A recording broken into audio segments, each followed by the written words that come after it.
একদিন নবীজি তার সাহাবীদের নিয়ে একটি কবরের পাশ দিয়ে যাচ্ছিলেন। যখন নবীজি একটি কবর দিকে তাকালেন, তখন তার চেহারা মলিন হয়ে গেল এবং শরীর থেকে ঘাম বাহির হতে লাগলো। তখন সাহাবীরা নবীজি জিজ্ঞেস করলো, হে আল্লাহর রাসূল, আপনি এত চিন্তিত কেন? তখন নবীজি বলল, এই কবরটি কার? এই কবরের ভিতরে আযাব চলছে। তখন নবীজি দুহাত তুলে আল্লাহর কাছে দোয়া চাইলেন, কবরের আযাব যেন মাফ হয়ে যায়। কিন্তু নবীজির দোয়া কবুল হলো না। তখন নবীজি বলল, এই ব্যক্তি হয়তো খুব বড় গুনাহ করেছে।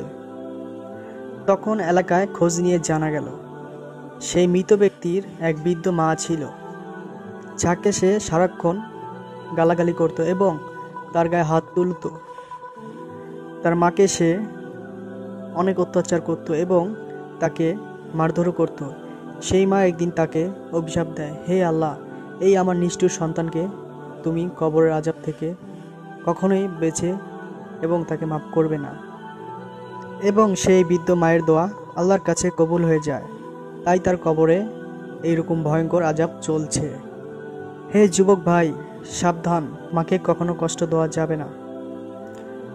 ভিডিওটি কেমন লাগলো তা আমাদের আলোর পথ চ্যানেল ইসলামিক চ্যানেলটি সাবস্ক্রাইব করবেন এবং আমাদের সাথেই থাকবেন। একটি লাইক এবং শেয়ার করতে ভুলবেন না। নেক্সট ভিডিও দেখার জন্য সাবস্ক্রাইব করে সাথেই থাকবেন। আল্লাহ হাফেজ।